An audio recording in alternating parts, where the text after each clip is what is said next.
Hi నమస్తే welcome to Myra media. నేను మీ కేవీఆర్. చంద్రబాబు అంటేనే కుట్రలకు బ్రాండ్ అంబాసిడర్, తెలుగు దొంగల పార్టీ, తెలుగు డ్రగ్స్ పార్టీ అని ఊరికే ఆయనకు పేరు రాలేదు. ఇప్పుడు పెన్షనర్లకు సంబంధించిన వ్యవహారంలో అన్ని వేళ్ళు చంద్రబాబు వైపే చూపిస్తున్నాయి. నిమ్మగడ్డ రమేష్ను అడ్డం పెట్టుకొని వాలంటీర్ వ్యవస్థ మీద ఎట్లాంటి కుట్ర చేశాడో, ఈరోజు అవ్వాతాతలు ఎట్లా రోడ్ల మీదకి వచ్చి ఇబ్బందులు పడుతున్నారో చూస్తూనే ఉన్నాం. నిన్నటికి నిన్న చిత్తూరు జిల్లాలో ఒకరు, కృష్ణా జిల్లాలో వజ్రం అనే ఒక మహిళ పండు ముసలి పండుటాకులా రాలిపోయింది. అంటే ఈ పెన్షన్లు తీసుకునే క్రమంలో సెక్రటేరియట్కి వచ్చి ఎండ దెబ్బకు తాళలేక మృత్యువాత పడ్డారు.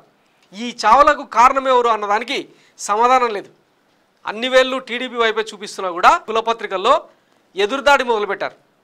అయితే ఈ వ్యవహారం పక్కన పెడితే ఇప్పుడే కాదు, 2009లో కూడా వైఎస్ రాజశేఖర రెడ్డి ప్రభుత్వంలో ఆరోగ్యశ్రీని బంద్ చేయాలని, అది కాంగ్రెస్ పార్టీకి ఫ్లెచ్చింగ్ అవుతుందని, జనాభా మొత్తం అంటే వైఎస్ఆర్ ప్రవేశపెట్టిన ఈ స్కీమ్లకు అట్రాక్ట్ అవుతారని, అది తమకు ఇబ్బంది అవుతుందని చెప్పి ఆయన ఈసీకి రాష్ట్ర లేఖ ఇప్పుడు తాజాగా వెలుగులోకి వచ్చింది. ఒకసారి అది మీకు చూపిస్తా. ఇదిగో ఇది. కక్ష ఉంటే నాపై తీర్చుకోండి, ఆరోగ్యశ్రీని ఆపొద్దు, విపక్షాలకు ముఖ్యమంత్రి వైఎస్ వినతి. 9 ఏళ్ళు అధికారంలో ఉండి ప్రజలకేమీ చేయని వారు ఇప్పుడు ఎన్నికల నెపంతో రాజకీయ లబ్ధి కోసం రాజీవ్ ఆరోగ్యశ్రీ వంటి పవిత్ర పథకాలకు గండికొట్టే ప్రయత్నాలు చేయడం ప్రజలను అవమానపరచడమేనని ముఖ్యమంత్రి రాజశేఖర రెడ్డి అన్నారు. కొన్ని విపక్షాలు ఈ పథకాన్ని అడ్డుకోవడంపై ఆదివారం ఆయన తీవ్ర స్థాయిలో స్పందించారు. అంతకంటే దుర్మార్గం ఏముంటుందని ప్రశ్నించిన వైఎస్, కొన్ని పక్షాలు ప్రవర్తిస్తున్న తీరు ప్రజాస్వామ్య వ్యవస్థకే మాయని మచ్చ అని అన్నారు. చాలా కాలంగా కోట్లాది మందికి 2 లక్షల రూపాయల విలువైన ఉచిత కార్పొరేట్ వైద్యాన్ని అందిస్తున్న ఆరోగ్యశ్రీ పథకం ఎన్నికల కోసమో ఓట్ల కోసమో చేపట్టింది కాదని ఆయన పేర్కొన్నారు. ఇది ప్రజల కోసం, ప్రజల ఆరోగ్య భద్రత కోసం అమలు చేస్తున్న పథకం అని స్పష్టం చేశారు. ఎన్నికలకు సంబంధించిన విషయాలపై ముఖ్యమంత్రి ఆదివారం కొందరు రాజకీయ నేతలతో సంప్రదింపులు జరిపారు. ఈ సందర్భంగా ఎన్నికలయ్యే వరకు ఆరోగ్యశ్రీని నిలిపేస్తూ సంబంధిత వైద్య సేవలను స్తంభింపజేయాలని కొన్ని విపక్షాలు రాష్ట్ర ఎన్నికల సంఘానికి నివేదించడాన్ని వారు ప్రస్తావించడంతో ముఖ్యమంత్రి పై విధంగా స్పందించారు. ఆరోగ్యశ్రీ పథకం కింద ఇప్పటి వరకు 15 లక్షల మంది వైద్య పరీక్షలు చేయించుకోగా అందులో 2 లక్షల మందికి పైగా రాష్ట్ర వ్యాప్తంగా ఉచితంగా శస్త్రచికిత్సలు చేయించుకుని కుటుంబాలే ఆరోగ్య భద్రత పొందాయన్నారు. అలాంటి ఆరోగ్యశ్రీని ప్రతిపక్షాలు అడ్డుకుంటే ప్రజలే తగిన రీతిలో గుణపాఠం చెప్తారని ముఖ్యమంత్రి వ్యాఖ్యానించారు. అభివృద్ధి సంక్షేమ పథకాలను ప్రజలకు అందకుండా చేయడంలో కొన్ని పక్షాలు ప్రయత్నించడం ఇది తొలిసారి కాదన్నారు. ప్రజలకు అందాల్సిన ఆరోగ్యశ్రీ వంటి సంక్షేమ పథకాలను అడ్డుకోవద్దని, అలా చేసేవారికి పుట్టగతులు ఉండవని, కక్ష ఏదైనా ఉంటే తమ మీద తీర్చుకోవాలన్నారు ముఖ్యమంత్రి. విపక్షాలకు హితవు పలికారు. ఆరోగ్యశ్రీ కార్డు లేనందుకో, వైద్య మేళాలు అందుబాటులో లేనందులో లక్షలు ఖర్చు పెట్టి వైద్యం చేయించుకోలేక నిరుపేదలు ప్రాణాలు కోల్పోతే ఈ విపక్షాలు తిరిగి తేగలవా అని ముఖ్యమంత్రి ప్రశ్నించారు. తెలుసో తెలియకో చేసిన పొరపాటును గుర్తెరిగి ఇకనైనా అలాంటి ప్రయత్నాలకు స్వస్తి పలకాలని ఆయన విపక్షాలకు విజ్ఞప్తి చేశారు. ఇప్పటి వరకు 17 రాష్ట్రాల అధికార బృందాలు మన రాష్ట్రంలో పర్యటించే ఆరోగ్యశ్రీ అమలును లోతుగా అధ్యయనం చేశాయని, ఆయా రాష్ట్రాలు ఈ పథకాన్ని అమలు చేయడానికి సన్నద్ధమవుతున్నాయని ఆయన పేర్కొన్నారు. దేశమంతటా రాజీవ్ ఆరోగ్యశ్రీని అమలు చేస్తే దేశ సౌభాగ్యానికి తోడ్పడుతుందని కేంద్ర ప్రణాళిక సంఘం కేంద్ర ప్రభుత్వానికి సూచించిందన్నారు. సో ఇది 2009లో చేసిన కుట్ర. అప్పట్లో వైఎస్ రాజశేఖర రెడ్డి 2009లో సోలోగా ఎన్నికలకు వెళ్ళడానికి కారణం ఏంటంటే, ఆయన అమలు చేసిన ఫీజు రీయింబర్స్మెంట్ అండ్ ఆరోగ్యశ్రీ ఈ 2 పథకాలే తమను గట్టెక్కిస్తాయని ఆయన నమ్మారు. అందుకే విపక్షాలన్నీ మహాకూటమి పేరుతో ఏదో డ్రామాలు వేసినా కూడా వైఎస్ఆర్ మళ్ళీ అత్యధిక మెజారిటీతో అధికారంలోకి వచ్చారనమాట.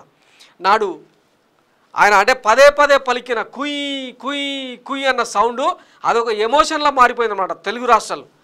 దాన్నే ఈరోజు జగన్మోహన్ రెడ్డి అంతకంతకు పెంచుకుంటూ పోయి 3,000కు పైగా రోగాలను, 25 లక్షల లోపు విలువైన వైద్య సేవలు ఏవైనా ఉచితంగా తెల్ల రేషన్ కార్డు ఉంటే, అంటే డబ్బులు లేకుండా ఏ పేదవాడు కూడా ప్రాణాలు కోల్పోవద్దని చెప్పి వైఎస్ జగన్మోహన్ రెడ్డి భావించడంతోనే ఈరోజు ఆరోగ్యశ్రీ ఇంత బాగా అమలవుతుంది.